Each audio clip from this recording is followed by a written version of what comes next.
నమస్తే. Doctor P Krishnamaraju, నాడీపతి. ఈరోజు ముఖ్య ఆరోగ్యాంశం ఎక్కిళ్ళు.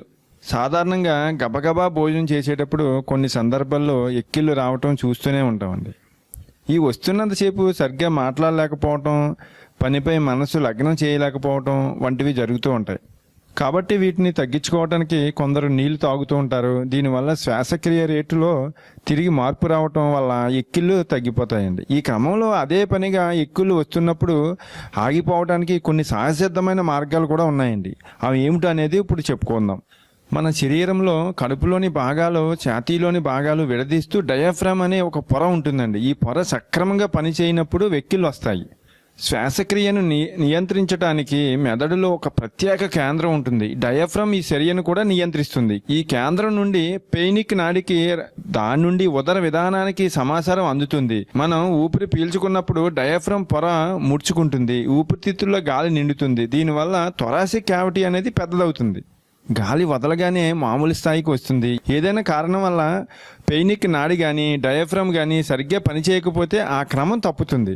అటువంటి పరిస్థితుల్లో గాలి పీల్చుకున్నప్పుడు స్వరపేటిక అకస్మాత్తుగా మూసుకుంటుందండి. అలాంటప్పుడు హిక్ అనే శబ్దం వస్తుంది. ఈ డయాఫ్రామ్ సరిగ్గా పనిచేయనంత వరకు ఈ శబ్దం కొనసాగుతూనే ఉంటుంది. ఇదే ఎక్కిళ్ళండి.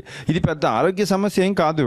ఈ ఎక్కిళ్ళకి కారణాలు ఎక్కువగా తిన్నా, నీళ్లు తాగినా, వేగంగా తిన్నా, కడుపులో ప్రేవులు ఉబ్బి డయాఫ్రామ్ మీదకు ఒత్తిడి కలిగించడం వల్ల వెక్కిళ్ళు వస్తాయి. మరి ఈ వెక్కిళ్ళకి కారణాలు కడుపులో తిండి లేనప్పుడు వెక్కిళ్ళు వస్తే 2 గ్లాసులు నీళ్లు లేదా కొంచెం ఆహారం తీసుకుంటే వెక్కిళ్ళు తగ్గుతాయండి.